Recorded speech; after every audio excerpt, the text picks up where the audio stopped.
देखिए, ब्लास्ट तो दिल्ली में हुआ था, लेकिन इसने पाकिस्तान को हिला रखा, क्योंकि दिल्ली ब्लास्ट में जो नए खुलासे हो रहे हैं उनसे मसूद अजहर और हाफिज सईद जैसे आतंकियों का डेथ वारंट तैयार होता जा रहा है। क्योंकि दिल्ली ब्लास्ट में जांच एजेंसियों को अब तक का सबसे बड़ा और विस्फोटक वीडियो सबूत हाथ लगा है। जांच एजेंसियों को उमर का एक वीडियो मिला है, इसमें वो सुसाइड बॉम्बिंग का महिमा मंडन कर रहा है। दिल्ली में चलती कार में खुद को उड़ा लेने वाले उमर का यह वीडियो जांच में एक बहुत अहम सबूत साबित हो सकता है। यही वो आतंकी है जिसने उस दिन गाड़ी में बैठकर बम बनकर उड़ गया था और कितने ही मासूमों की जान ले ली थी। लेकिन इस वीडियो में वो क्या कह रहा है, जरा सुनिए एक बार उमर को। One of the very misunderstood concept of what has been labeled as suicide bombing. It is martyrdom operations, and it is being known in Islam. There are multiple contraindications, there are multiple arguments that have been brought against it. Martyrdom operations: when a person presumes that he is going for sure die at a particular place at a particular time, he goes against the presumption that a particular Umar का यह video हाथ लगना एक बड़ी कामयाबी है, क्योंकि terror module के बाकी आरोपी तो गिरफ्त में हैं, लेकिन उमर तो ब्लास्ट के साथ उड़ गया था। इसलिए उसका पुराना वीडियो, उसका मोबाइल, उसकी बाकी चीजें अब धीरे धीरे सच को सामने ला रही। जांच एजेंसियां अब यह पता लगाने में जुटी हुई हैं कि यह उमर ने वीडियो बनाया कब और रिकॉर्ड कहां पर किया। वीडियो को देखकर ऐसा लग रहा है कि उमर पहले से लिखा कोई संदेश पढ़ रहा है। इससे सवाल यह उठता है कि क्या उमर किसी के आदेश पर पहले से लिखा संदेश पढ़ रहा था। जांच एजेंसियां यह भी पता कर रही हैं कि क्या यह वीडियो ब्लास्ट से कुछ दिन पहले का ही तो नहीं है। सवाल यह भी है कि वीडियो में उमर अंग्रेजी भाषा में सुसाइड बॉम्बिंग की बात क्यों कर रहा है। क्या ऐसा किसी खास मकसद से किया गया। शुरुआती जांच में यह पता चला है कि उमर अल फलाह यूनिवर्सिटी के कैंपस में रहता था और उमर का कमरा बिल्डिंग नंबर 17 में था। इसलिए ऐसा शक है कि यह वीडियो अल फलाह यूनिवर्सिटी के कैंपस में ही बना हो, यह संभव है। वीडियो के आखिर में उमर अपने कमरे की खिड़की भी दिखा रहा है, जिससे यह लग रहा है कि यह वीडियो किसी ऊपरी मंजिल पर बनाया गया है। लेकिन सबसे बड़ी बात यह है कि वो सुसाइड बॉम्बिंग को सही बता रहा है, उसका महिमा मंडन कर रहा है, कह रहा है ये तो इस्लाम में ठीक है। और साथ ही आप देखिए कि वो इसको जस्टिफाई करने का प्रयास कर रहा है कि ये तो शहादत का काम है। मतलब जो सुसाइड बॉम्बिंग करके उड़ जाए, दूसरों को मार दे, वो इनकी नजर में शहीद है, तो ये अपनी नजर में शहीद हुआ है ये। और अभी तो सिर्फ उमर का एक वीडियो सामने आया है। आप सोचिए इसने क्या क्या किया होगा और ऐसे कितने उमर बैठे होंगे भाई। हो सकता है अभी कुछ और वीडियो, कुछ सबूत और सामने आए, क्योंकि जांच एजेंसियों के हाथ उमर का मोबाइल फोन लग गया है। यह वो मोबाइल फोन है जो उमर ने अपने भाई को दिया था और कहा था कि अगर उसका नाम न्यूज में आए तो तुरंत इस फोन को नष्ट कर देगा। दावा है कि उमर ने अपने भाई जहूर इलाही को यह कहा था कि वो इस फोन का डेटा डिलीट करके इसे पानी में डाल दे। उमर ने अपने भाई को यह फोन तब दिया था जब वो 26 से 29 अक्टूबर के बीच कश्मीर आया था, यानी ब्लास्ट से कुछ दिन पहले ही सब हुआ था। इसका मतलब यह है कि उमर के इस फोन में वो राज छिपा है जिसे उमर किसी भी कीमत पर छिपाना चाहता था। वो नहीं चाहता था कि यह राज उसकी दूसरों के हाथ लगे। हो सकता है उमर के इसी फोन में पाकिस्तान के आतंकी संगठन से कनेक्शन के सबूत मौजूद हो, ऐसे सबूत जो पाकिस्तान को फिर बेनकाब कर दें। जांच एजेंसियों ने उमर के भाई को पकड़ा था। पूछताछ में उसने उमर के राज उगले और फोन के बारे में बताया। उमर के भाई की निशानदेही पर जम्मू कश्मीर पुलिस के हाथ उमर का फोन लगा। हालांकि फोन डैमेज हो गया है, लेकिन फॉरेंसिक एक्सपर्ट्स ने कुछ डेटा रिकवर कर लिया है। शुरुआती डेटा से पता चला है कि उमर बहुत कट्टर सोच वाला था। वो सुसाइड बॉम्बिंग से जुड़े आईएसआईएस और अलकायदा के रेडिकल वीडियोस देखता था। अब आप सोचिए कि जिन आतंकियों के रग रग में कट्टरता दौड़ रही है, जो धर्म के नाम पर सुसाइड बॉम्बिंग को जायज ठहराने की कोशिश कर रहा है, ऐसे हार्डकोर आतंकियों में भी हमारे यहां के नेताओं को भटके हुए नौजवान दिखने लगते हैं। कांग्रेस सांसद इमरान मसूद को सुनिए जरा, जो उमर जैसे आतंकियों को भटका हुआ नौजवान बता रहे हैं। इसके अलावा पीडीपी की एक नेता को सुनिए जो इस हालत के लिए मोदी सरकार की कश्मीर नीति को दोष दे रही है। सुनिए जरा इन लोगों को। देखिए, ये ना तो कोई प्रीचर है कि ये इस्लामिक विद्वान है। ये भटका हुआ एक आदमी है जिसका इस्लाम से कोई लेना देना नहीं है। इस्लाम के अंदर सबसे पहले तो खुदकुशी हराम है। खुदकुशी किसी सूरत भी जायज नहीं है। मौत और जिंदगी अल्लाह के हाथ में है और अल्लाह की दी हुई चीज को आपको लेने का इख्तियार नहीं है। और ऐसे भटके हुए लोगों को समझ में आना चाहिए कि इनका इस्लाम से कोई लेना देना नहीं है, ना इस्लाम से इनका कोई वास्ता मतलब है। ये भटके हुए नौजवान हैं जो भटक करके इस तरह की हरकतें करते हैं और इस तरह के बयान देते हैं। तो आप अगर सबको पनिश करेंगे, सबको आप देशद्रोही बनाएंगे कश्मीर में, तो उसका फिर क्या रिजल्ट होगा? और मैं और एक चीज कहना चाहती हूँ कि 2019 से जो यहाँ इंडियन गवर्नमेंट क्लेम कर रही है कि हाँ नॉर्मल सी है, यहाँ पूरा एक नॉर्मल माहौल हो गया है, ये कौन सा नॉर्मल सी है? It is a matter of great concern कि इसमें डॉक्टर्स वर इन्वॉल्व। जैसे अब पुलिस अपना वर्जन कह रही है कि white collar doctors were involve in this whole network, जो इनको मॉड्यूल मिला। आप मुझे बताइए, एक डॉक्टर ऐसा कारनामा क्यों करेगा? दैट मीन्स कि कहीं ना कहीं यहाँ something is very very wrong, but they don't want to see what is wrong. Kashmir में कुछ रॉन्ग नहीं है मैडम, आपके दिमाग में रॉन्ग चल रहा है। आपकी पॉलिटिक्स रॉन्ग दिशा में जा रही है। आपको समझ में नहीं आ रहा कि आप क्या कह रही हैं। कह रही हैं डॉक्टर कैसे आतंकी बन सकता है। मतलब डॉक्टर की गलती नहीं है, डॉक्टर में कोई कमी नहीं थी, वो तो आतंकी बन गया क्योंकि सिस्टम खराब है। कश्मीर में हालात खराब हैं, कश्मीर में हालात खराब हैं, डॉक्टर उस वजह से आतंकी बना। तो उसको बाबरी मस्जिद का बदला क्यों लेना था?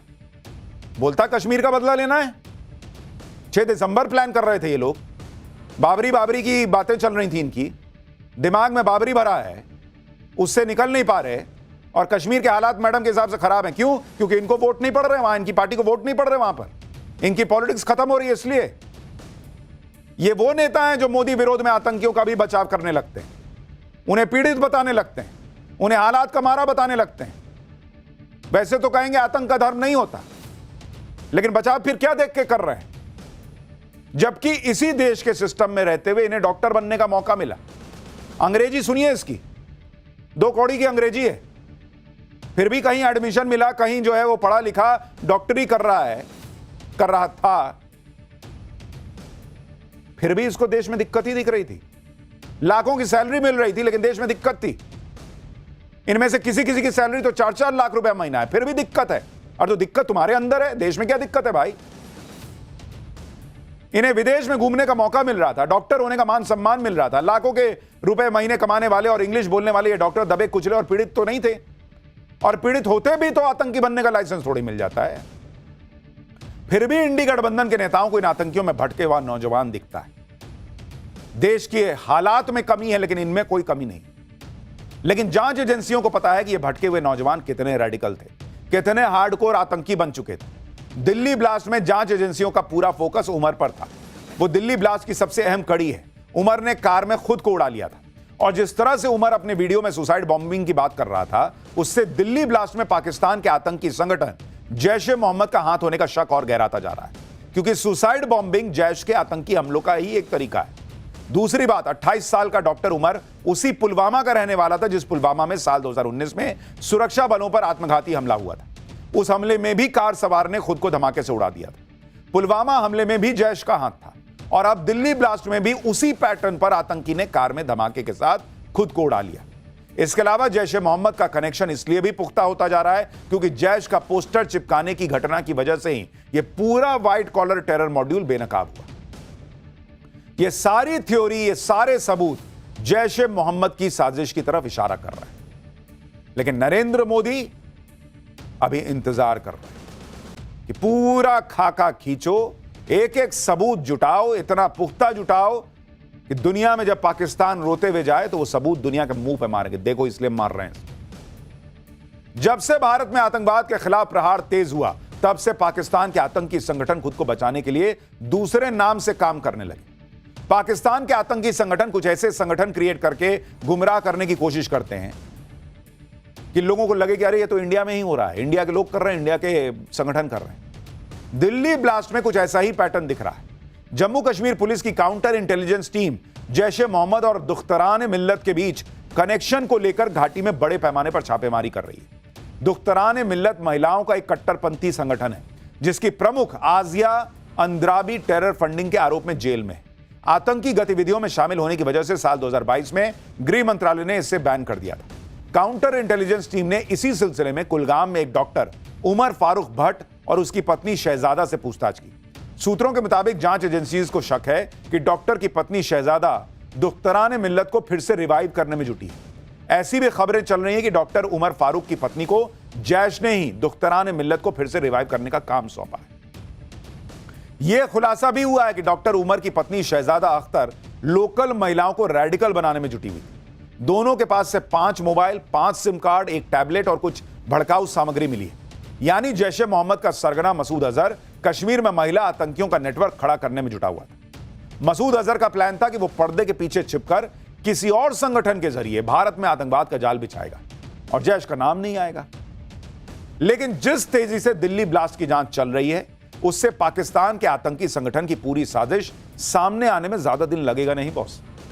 आप देखिए कि पिछले 2 दिन में जांच एजेंसियों को 2 बड़ी कामयाबी मिली। पहली सफलता, उमर का वो साथी आमिर राशिद अली पकड़ा गया है जो आतंकी हमले की साजिश में उमर को लॉजिस्टिक सपोर्ट दे रहा था, जिसने उमर को धमाके वाली कार दिलवाई थी। यह भी दावा है कि दिल्ली ब्लास्ट से पहले सबसे आखिर में उमर ने अली से ही बात की थी। दूसरा, दिल्ली ब्लास्ट में उमर का को कॉन्स्पिरेटर यानी साजिश में साथ देने वाला दानिश पकड़ा गया। दानिश की गिरफ्तारी से बड़े बड़े और हैरान करने वाले खुलासे हुए। जसीर उर्फ दानिश को लेकर एक ऐसा खुलासा हुआ है जिसने जांच एजेंसीज को भी हैरान कर दिया। दरअसल उमर की जगह कहा जा रहा है कि दानिश सुसाइड बॉम्बर बनने वाला था। सूत्रों के मुताबिक सुसाइड बॉम्बिंग के लिए उमर कई महीनों से इस दानिश को तैयार कर रहा था, जिसकी फोटो आप देख रहे हैं। पिछले साल अक्टूबर में कुलगाम की एक मस्जिद में दानिश डॉक्टर टेरर मॉड्यूल से जुड़े लोगों से मिला भी था। बाद में उसे फरीदाबाद लाया गया। जांच में यह भी खुलासा हुआ कि टेरर मॉड्यूल में शामिल बाकी लोग दानिश को जैश ए मोहम्मद का ओवरग्राउंड वर्कर बनाना चाहते थे, लेकिन आतंकी उमर महीनों से दानिश का ब्रेन वॉश कर रहा था ताकि वो सुसाइड बॉम्बर बनने के लिए तैयार हो जाए। यानी यह बलि का बकरा बनने वाला था। हालांकि प्लान अप्रैल में फेल हो गया क्योंकि दानिश ने सुसाइड बॉम्बर बनने से ही मना कर दिया। उसने कहा मैं नहीं फटता भाई, तू फट। दानिश ने अपनी खराब आर्थिक हालत और इस्लाम में सुसाइड को जायज न बताने का हवाला दिया और प्लान से पीछे हट गया। अब आप सोचिए, जो उमर वीडियो में सुसाइड बॉम्बिंग को ग्लोरीफाई कर रहा था वो खुद सुसाइड बॉम्बर बनने से डर रहा था। इसके लिए उसने दानिश को बलि का बकरा बनाने का प्लान किया था, जिससे दानिश की आर्थिक हालत खराब थी और उसे ब्रेन वॉश कर सुसाइड बॉम्बर बनाने में वो लगा हुआ था। यानी जांच एजेंसियों के हाथ ऐसा आरोपी लगा है जिसे उमर सुसाइड बॉम्बर बनाने में जुटा हुआ था। अब दानिश की गिरफ्तारी से इस टेरर मॉड्यूल के नए नए राज भी खुलेंगे और दानिश की गवाही जैश के खिलाफ सबूतों का पुलिंदा बनेगी। हो सकता है इसी दानिश का ब्रेन वॉश कर, जब उसने मना किया होगा तो उसका ब्रेन वॉश करने के लिए उमर ने हो सकता है वीडियो बनाया होगा कि भाई शहादत मिलती है सुसाइड बॉम्बिंग करने पे। दानिश की गिरफ्तारी से यह भी खुलासा हुआ कि यह आतंकी हमला हमास स्टाइल में करने की प्लानिंग थी। सूत्रों के मुताबिक ड्रोन और रॉकेट से बड़े हमले की तैयारी चल रही थी। दानिश छोटे ड्रोन हथियार बनाने में लगा हुआ था। दानिश और उमर रॉकेट बम बनाने में भी लगे थे। ये लोग भीड़ भाड़ वाले इलाके में ड्रोन बम गिराने की प्लानिंग कर रहे थे। सूत्रों के मुताबिक दानिश ने कई प्राइवेट चैट्स ग्रुप ज्वाइन किए हुए थे और इन प्राइवेट चैट ग्रुप्स में दानिश को कई वीडियो मिलते थे। इन्हीं वीडियो से वो ड्रोन और रॉकेट की जानकारी लेता था, फिर इस जानकारी को वो उमर से साझा करता था। अब जांच एजेंसियां दानिश के सोशल मीडिया अकाउंट्स को भी खंगाल रही। यह भी पता चला है कि दानिश रूस यूक्रेन युद्ध के वीडियो देखता था। दानिश हमास इजराइल जंग के वीडियो को भी कई बार देखता था ताकि वहां से शायद सीख सके कि कैसे ड्रोन बम गिराना है। खुराफात देख रहे हैं, कूट कूट के भरा हुआ दिमाग में ये भटके हुए युवा हैं। जम्मू कश्मीर से पकड़े गए दानिश को आज एनआईए की टीम ने दिल्ली की कोर्ट में पेश किया। देखिए उस वक्त की तस्वीर। एनआईए ने कोर्ट में दानिश को आतंकी उमर का एक्टिव को कॉन्स्पिरेटर यानी सह साजिशकर्ता बताया है। दानिश इस केस में एक अहम कड़ी है, इसलिए आज उसे बहुत कड़ी सुरक्षा में कोर्ट में पेश किया गया। जब दानिश को लाया गया तो कोर्ट में कैसा माहौल था, हमारे सहयोगी गौरव की एक रिपोर्ट देखिए, फिर एक ब्रेकिंग न्यूज आ रही है वो बताऊंगा आपको। ये तस्वीरें इस वक्त आप देख रहे हैं जो एनआईए ने अरेस्टिंग जम्मू कश्मीर से की है। उस वक्त दानिश जो कि ड्रोन से रॉकेट बनाने में एक्सपर्ट था, फिलहाल कड़ी सुरक्षा के बीच में उसे पटियाला हाउस कोर्ट के अंदर ले जाया जा रहा है और पूरा मफल्ड करके चेहरा ढका हुआ। फिलहाल दिल्ली ब्लास्ट की जांच से जुड़ी एक बड़ी खबर भी आ रही है इस वक्त। आतंकी उमर नबी का एक और करीबी पकड़ा गया है। यूपी के देवबंद से एमबीबीएस स्टूडेंट को हिरासत में लिया गया है। उमर के फोन में इस स्टूडेंट का मोबाइल नंबर मिला था और उमर से इसके व्हाट्सएप चैट की बातचीत, उसकी व्हाट्सएप बातचीत की के सबूत मिले। फरीदाबाद की अल फलाह यूनिवर्सिटी का यह छात्र है और अब इसकी भी गिरफ्तारी हो गई है या उसको हिरासत में लिया गया है। जिस छात्र को हिरासत में लिया गया है उसका नाम अमजद रजा है। वो अल फलाह में एमबीबीएस का 3rd ईयर का स्टूडेंट है। यूपी के देवबंद के मोहल्ला पठानपुरा में छापेमारी के दौरान इस छात्र को कहा जा रहा है कि हिरासत में लिया गया है। दिल्ली ब्लास्ट में जांच एजेंसियों को नए नए वीडियो, नई नई तस्वीरें भी मिल रही हैं जो साजिश की परतें खोल रही हैं। जांच एजेंसियों को आतंक के आरोपी डॉक्टर शाहीन और डॉक्टर मुजम्मिल की साथ में एक तस्वीर भी मिल गई है। यह तस्वीर तब की है जब डॉक्टर शाहीन ने ब्रेजा कार खरीदी थी। जांच एजेंसियों को यह शक है कि डॉक्टर आतंकी हमले के लिए कई कार और विस्फोटक जुटा रहे थे और वो एक साथ सीरियल ब्लास्ट करने की फिराक में भी। अभी तो और कई खुलासे होने हैं जिसके बारे में आपको आगे बताऊंगा, लेकिन पहले यह देख लीजिए कि जैसे ही यह लगने लगा कि पाकिस्तान को फिर से ठोकने का नंबर आने वाला है, वैसे ही घबराए मुनीर ने पाकिस्तान में क्या किया। मुनीर ने पाकिस्तान के न्यूक्लियर कमांड सेंटर की कमान खुद ले ली। इसके लिए पिछले दिनों पाकिस्तान की संसद में 27वां संविधान संशोधन किया गया था। इस संविधान संशोधन के बाद मुनीर को पाकिस्तान का CDF यानी चीफ ऑफ डिफेंस फोर्सेस बना दिया गया। इसके साथ ही CJCSC यानी chairman joint chiefs of staff committee का पद खत्म कर दिया गया। इसका सीधा मतलब यह है कि अब पाकिस्तान में तीनों सेनाएं और न्यूक्लियर कमांड सेंटर का कंट्रोल सीधे मुनीर के हाथ में। मुनीर कभी पाकिस्तान की सेना को अल्लाह की सेना बता रहा है, कभी कह रहा है कि अल्लाह दुश्मन पर फेंकी मिट्टी को मिसाइल बना देगा। यानी मुनीर मान रहा है कि पाकिस्तान की मिसाइलें मिट्टी से ज्यादा कुछ है नहीं। मुनीर की एक मुसीबत यह भी है कि भारत जब इस बार पाकिस्तान को ठोकेगा तो पाकिस्तान लड़ नहीं पाएगा, क्योंकि खुद उसके जो एयरबेस भारत ने मिट्टी में मिलाए थे वो अब तक ठीक नहीं हो पाए हैं। ऑपरेशन सिंदूर में भारत ने पाकिस्तान के 11 एयरबेस फोड़े थे, जिसमें पाकिस्तान का नूर खान एयरबेस भी शामिल था। नूर खान एयरबेस पाकिस्तान का सबसे अहम एयरबेस माना जाता है। यह पाकिस्तान के रावलपिंडी में और इसी एयरबेस के पास पाकिस्तान का न्यूक्लियर कमांड ऑफिस का हेडक्वार्टर SDP यानी स्ट्रेटेजिक प्लान्स डिवीजन भी है। कुल मिलाकर भारत ने पाकिस्तान के उस एयरबेस को तबाह कर दिया था जिसके पास पाकिस्तान के परमाणु हथियारों का कमांड सेंटर है। और यह हमला कितना जबरदस्त था इसका अंदाजा इसी बात से लगाया जा सकता है कि पाकिस्तान अब भी ऑपरेशन सिंदूर के दौरान तबाह एयरबेस को ठीक नहीं कर पाया। और इसका खुलासा भारत ने नहीं बल्कि ओपन सोर्स इंटेलिजेंस नेटवर्क के एक्सपर्ट्स ने किया है। यह खुलासा सैटेलाइट की मदद से ली गई तस्वीरों के जरिए हुआ। नूर खान एयरबेस की 2 तस्वीरें शेयर की गई हैं। पहली तस्वीर में नूर खान एयरबेस पर नई फैसिलिटी बनाने का काम होता नजर आ रहा है। यह 16 अक्टूबर की है जिसमें नूर खान एयरबेस पर बिल्डिंग का स्ट्रक्चर अधूरा नजर आ रहा है, जबकि दूसरी तस्वीर 15 नवंबर की है जिसमें एयरबेस पर बिल्डिंग का स्ट्रक्चर नजर आने लगा है। यानी मुनीर ने एटम बम का कंट्रोल और न्यूक्लियर बटन तो अपने पास रख लिया, लेकिन जिस एयरबेस से पाकिस्तान लड़ेगा वही मिट्टी में मिला हुआ, वहां भी काम ही पूरा नहीं हुआ है। इसी तरह पाकिस्तान के उत्तरी सिंध के जैकोबाबाद एयरबेस की भी सैटेलाइट तस्वीरें शेयर की गई जिसमें ऑपरेशन सिंदूर के दौरान भारतीय मिसाइल के टारगेट में आई हैंगर की छत को धीरे धीरे पूरी तरह तोड़ने का काम हो रहा है।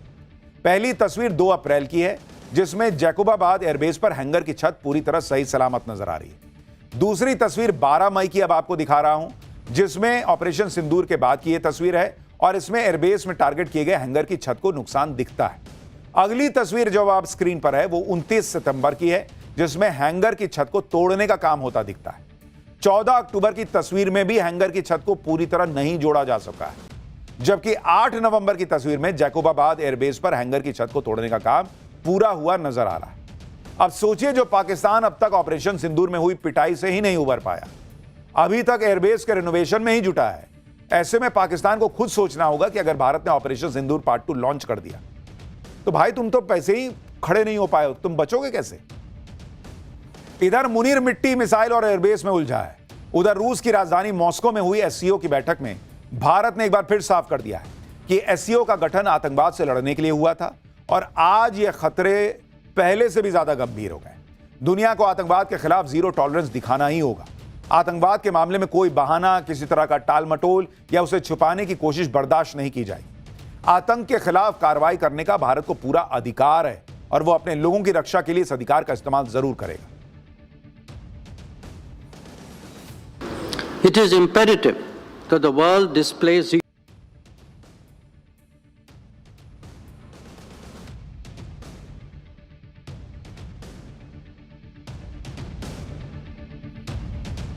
दिल्ली ब्लास्ट को लेकर भारत के विदेश मंत्री एस जयशंकर ने एससीओ बैठक में मौजूद पाकिस्तान के विदेश मंत्री इशाक डार को भी सख्त मैसेज दिया।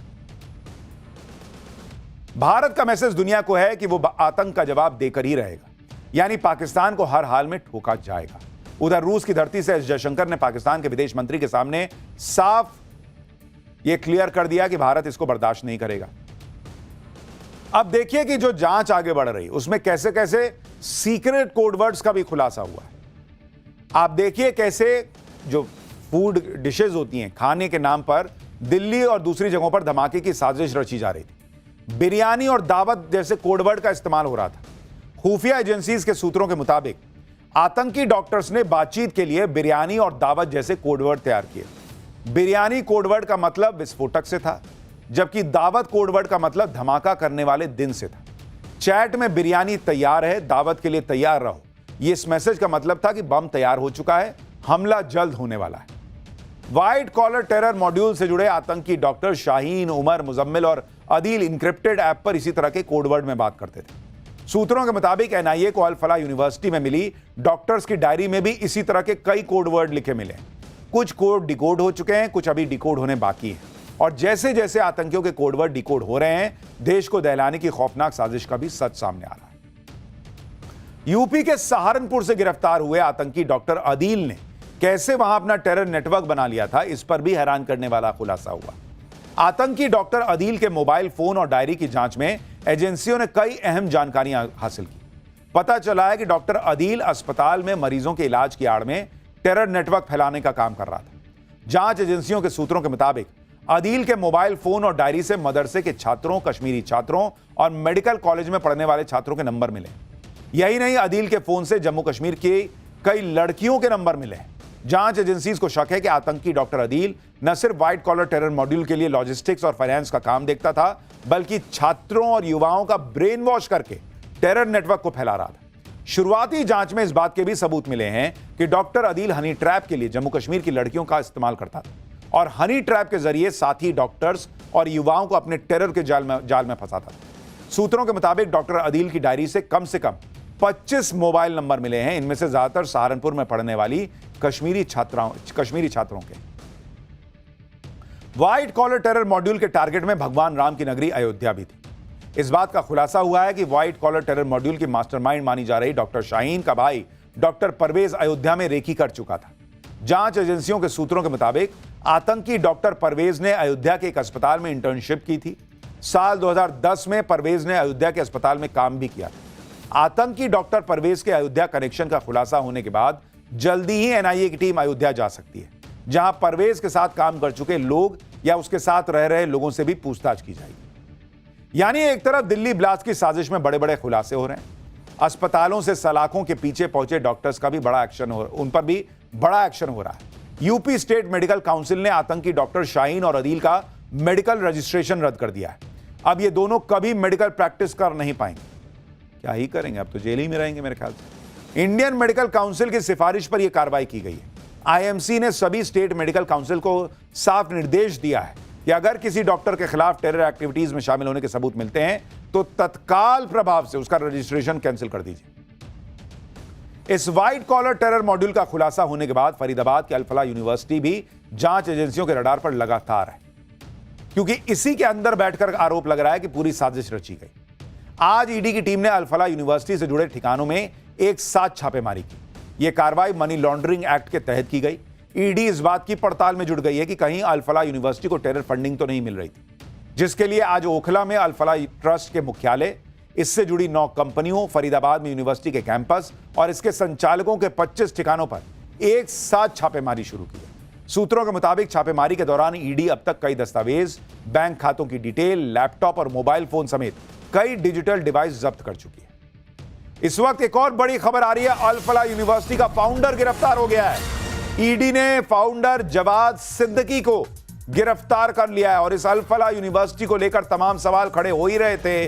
अब ईडी ने अल फलाह यूनिवर्सिटी के फाउंडर जवाद सिद्दीकी को भी गिरफ्तार कर लिया और अब आप देखिए किस तेजी से यह काम चल रहा है, क्या क्या और खुलासे होते जाएंगे और जो हैरान करेंगे ये देखना होगा। देश के अंदर छिपे आतंकवादियों के सफाई के लिए ताबड़तोड़ एक्शन तो चल ही रहा है। इस बीच देश से नक्सलियों के सफाई के अभियान में भी आज सुरक्षा बलों को बड़ी कामयाबी मिली। मोदी सरकार ने अगले साल मार्च से पहले देश को नक्सलवाद से आजादी दिलाने का संकल्प लिया है और आज छत्तीसगढ़ में आतंक का दूसरा नाम बन चुके खूंखार नक्सल कमांडर हिडमा को सुरक्षा बलों ने मार गिराया। 43 साल का नक्सली कमांडर माडवी हिडमा साल 2010 में छत्तीसगढ़ के दंतेवाड़ा में हुए नक्सली हमले में शामिल था, जिसमें सीआरपीएफ के 76 जवान शहीद हुए थे।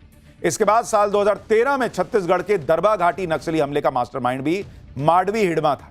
इस हमले में छत्तीसगढ़ कांग्रेस के तत्कालीन अध्यक्ष नंद कुमार पटेल, पूर्व केंद्रीय मंत्री वीसी शुक्ला, वरिष्ठ नेता महेंद्र कर्मा समेत 29 लोग मारे गए थे। इसी तरह 2017 के सुकमा नक्सली हमले में भी इसी हिडमा का नाम आया था।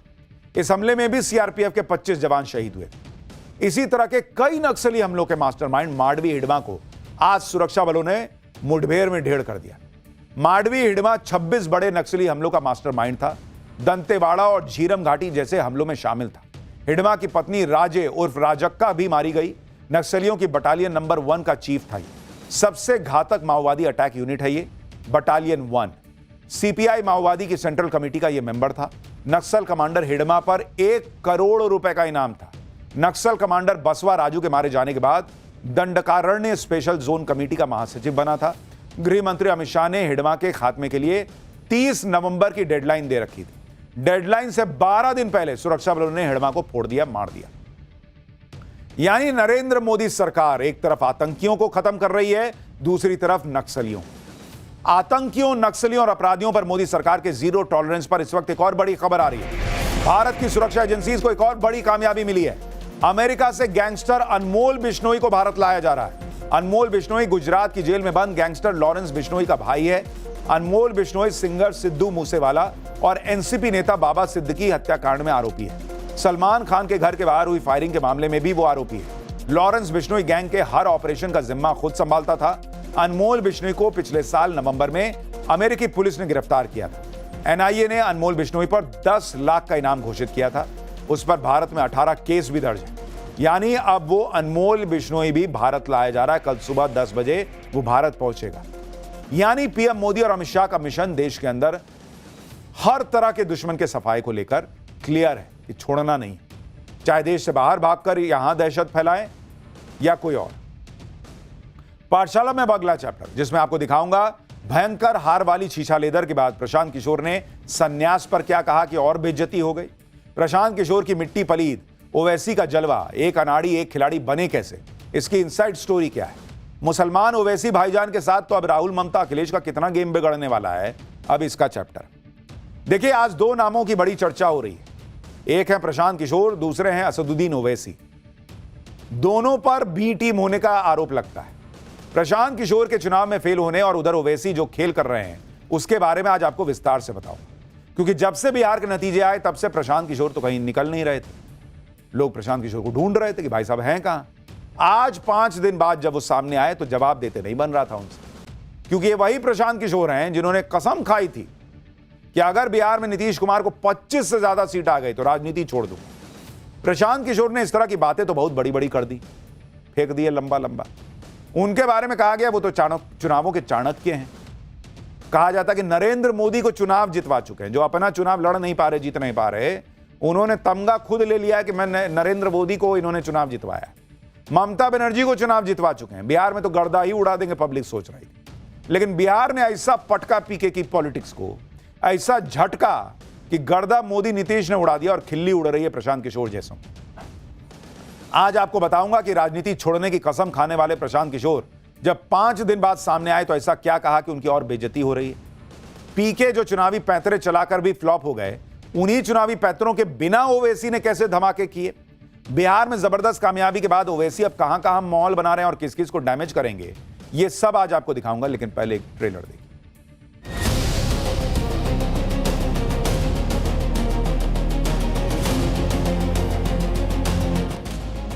हम लोगों से जरूर कुछ गलती हुई होगी। तुम्हारे जैसे लोगों को तो उंगलियों में खेल लूंगा इंशाअल्लाह ताला।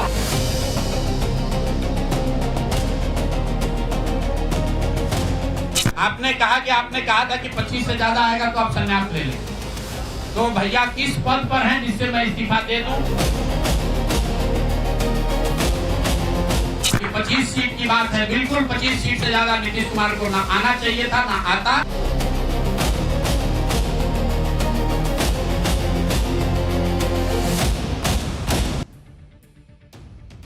बिहार चुनाव के बाद कोई नरेंद्र मोदी की बात कर रहा है, कोई नीतीश कुमार की बात कर रहा है, कोई तेजस्वी यादव की बात कर रहा है, कोई राहुल गांधी की बात कर रहा है, लेकिन इसके बीच लोग प्रशांत किशोर को भूले नहीं हैं। लोग प्रशांत किशोर को खोज रहे थे, क्योंकि ये प्रशांत किशोर ही थे जिन्होंने बिहार चुनाव पर बड़े बड़े दावे ठोक दिए थे। कहा था कि नीतीश कुमार को 25 सीट भी नहीं आएगी, अगर नीतीश कुमार को 25 सीट से ज्यादा आ गई तो मैं राजनीति से संन्यास ले लूंगा। प्रशांत किशोर ने यह बात एक बार नहीं कई बार कही, ये बात लोगों के दिमाग में फिट हो गई। इसलिए जब बिहार का रिजल्ट आया तो लोग पूछने लगे कि अरे भाई साहब वो कहाँ है वो प्रशांत किशोर, 25 सीट से ज्यादा जेडीयू को आने पर रिटायर होने वाले थे, बहुत दिन तो ये दिखे नहीं। अब जब प्रशांत किशोर सामने आए तो कह रहे हैं कि इस्तीफा क्यों दें, वो तो किसी पद पे है ही नहीं, क्या करना है उनको। सुनिए जरा प्रशांत किशोर संन्यास के सवाल पर अब क्या जवाब दे रहे हैं। आपने कहा था कि 25 से ज्यादा आएगा तो आप संन्यास ले लें।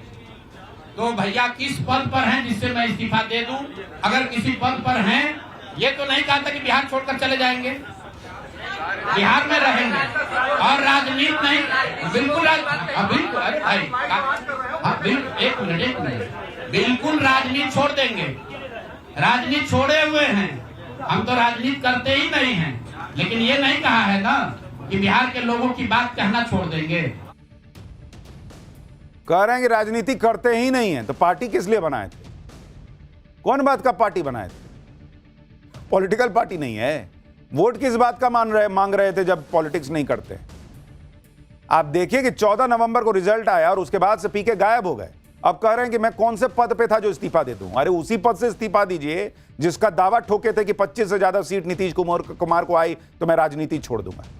तब बोलते वक्त नहीं समझ में आ रहा था कि मैं किस पद को छोड़ूंगा जब मेरे पास कुछ आइए नहीं है। अपनी बात पर कायम है। वो कह रहे हैं, प्रशांत किशोर ने संन्यास लेने वाली बात पर कहा कि अपनी बात पर कायम हूं मैं।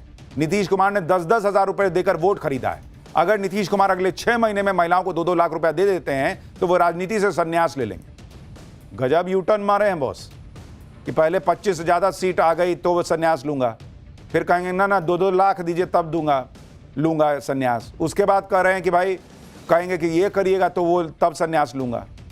प्रशांत किशोर जब 25 सीटों की भविष्यवाणी कर रहे थे तब तक तो बिहार में 10,000 रुपए वाली स्कीम लागू हो चुकी थी। तब इनको नहीं समझ में आ रहा था कि 10-10 हजार रुपए में वोट बिक रहा है। और अब चुनाव हार गए तो बिहार के वोटर को बिका हुआ बता रहे हैं कि 10,000 रुपया में बिहार का वोटर बिक गया इसलिए हमको वोट नहीं दिया। ये तो बिहार का वोटर को पूछना चाहिए इनसे। अपनी बात पर प्रशांत किशोर फंस रहे हैं तो कह रहे हैं कि बिहार में पैसा बांटकर वोट खरीदा गया। बिहार के वोटर का अपमान कर रहे हैं भाई। सुनिए क्या बोल रहे हैं। कई लोगों का सवाल है नीतीश कुमार को 25 सीट आने की बात है, तो मैं आपके सामने घोषणा कर रहा हूं कि जो 25 सीट हमने बात कही थी उस पर बिल्कुल कायम है। अगर नीतीश कुमार ने उनकी सरकार में ये वोट खरीदा नहीं है, इनको 2-2 लाख रुपए दे दे, मैं बिल्कुल राजनीति से संन्यास ले लूंगा, उसमें कहीं कोई दिक्कत नहीं है। आपका अगर ये सवाल है कि 25 सीट की बात है, बिल्कुल 25 सीट से ज्यादा नीतीश कुमार को ना आना चाहिए था, ना आता।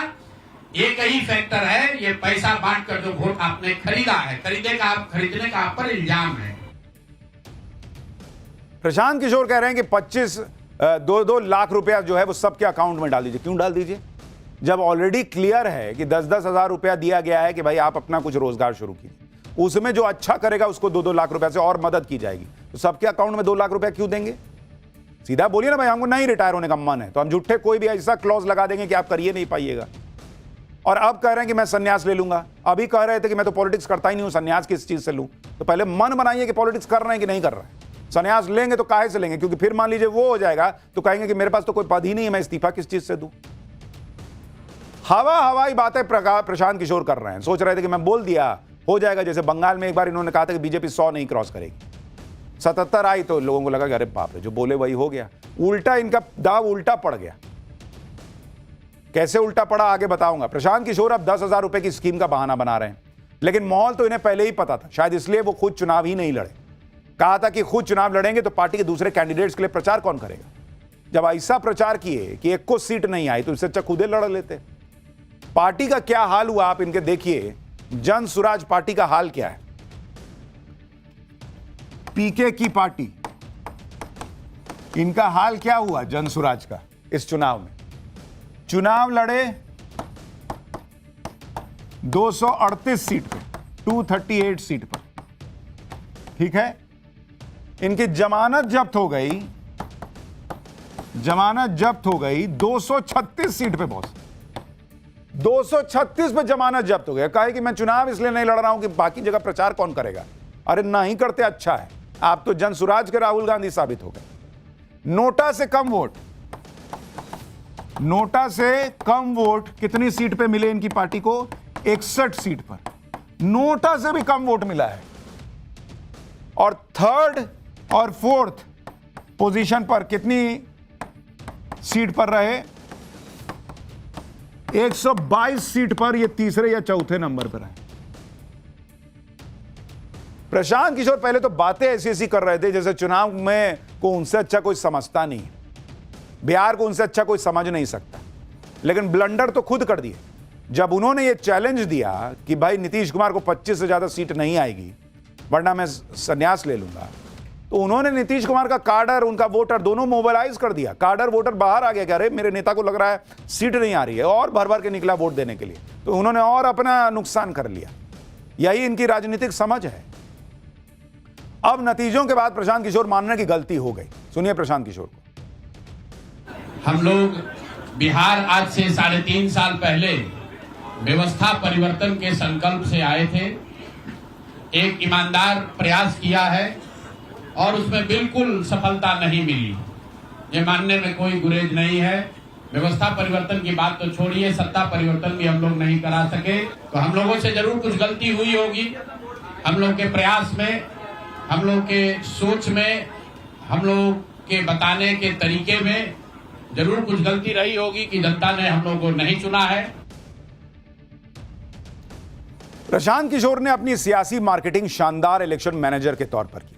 पीके ने कई पार्टियों के लिए इलेक्शन स्ट्रैटेजी बनाई और उसमें सफलता भी मिली। लेकिन पीके ये भूल गए कि जिन नेताओं को अपनी रणनीति की मदद से जितवाया उन्होंने दावा किया, वो सारे नेता पहले से स्थापित थे। पीके होते ना होते वो नेता चुनाव जरूर जीतते। मतलब अगर आप कायदे से देखिए तो प्रशांत किशोर का सबसे बड़ा टैलेंट ये है कि वो जीत रहे आदमी को यकीन दिला देते हैं कि मेरे गाड़ी पर नहीं बैठे तो हार जाओगे, मेरे से मदद नहीं लिए तो हार जाओगे। ये उनका टैलेंट है सबसे बड़ा। आप देखिए प्रशांत किशोर ने 2012 में गुजरात में बीजेपी के लिए रणनीति बनाई। गुजरात में नरेंद्र मोदी पहले से मुख्यमंत्री थे, गुजरात मॉडल का डंका देश में बज रहा था, लेकिन ऐसा माहौल बना दिया जैसे मोदी को उन्होंने जिताया। फिर 2014 के लोकसभा चुनाव में बीजेपी के लिए रणनीति बनाई। उससे उस समय नरेंद्र मोदी की लोकप्रियता शिखर पे थी। यूपीए को लेकर भयंकर नाराजगी थी, लोग नरेंद्र मोदी को विकल्प देख रहे थे। ऐसा लगता है जैसे इन्होंने न किया होता तो नरेंद्र मोदी न जीतते। भाई उसके बाद तो आप नहीं किए, तो मोदी 2014 के बाद भी पीएम बन न गए 19 में 24 में।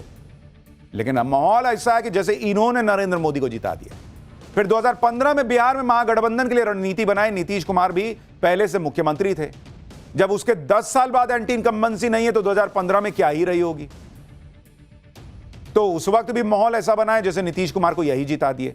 दूसरा, बिहार की पब्लिक इनसे पूछे कि जब 2015 में नीतीश कुमार का काम इनको ठीक लग रहा था तो 25 में क्यों कह रहे हैं कि खराब काम किए हैं। और ये तो 2018 में मेरे ख्याल से उसी के आसपास जेडीयू में चले गए थे। तो नीतीश कुमार इतना खराब काम कर रहे थे तो 2 साल 1.5 साल उनके पार्टी में उपाध्यक्ष बन के क्या कर रहे थे। 2017 में पंजाब में कांग्रेस के लिए रणनीति बनाई। कैप्टन अमरिंदर सिंह भी जाने माने नेता थे। उस वक्त अमरिंदर सिंह के लिए गजब का माहौल था। 2020 में दिल्ली में केजरीवाल के लिए रणनीति बनाई। केजरीवाल भी पहले से मुख्यमंत्री थे। उस वक्त बीजेपी और कमजोर थी, कोई केजरीवाल से टक्कर लेने वाला नहीं था। तब तक शीश महल का कांड भी नहीं हुआ था। 2021 में तमिलनाडु में स्टालिन के लिए रणनीति बनाई। स्टालिन पूर्व सीएम करुणानिधि के बेटे हैं, स्थापित नेता हैं। 2021 में ही पीके ने बंगाल में ममता बनर्जी के लिए काम किया। ममता बनर्जी को वहां कोई जो है हिला नहीं पा रहा इतने साल से, लेकिन माहौल ऐसा बनाया कि जैसे यही ममता बनर्जी को जिता दी। ये नहीं बताया कि इनके रणनीतिकार रहते हुए बीजेपी की सीट 3 से 77 हो गई। यानी जीत रहे नेता के लिए चुनाव मैनेजमेंट करके उसे जिता देना, यह प्रशांत किशोर की खासियत है।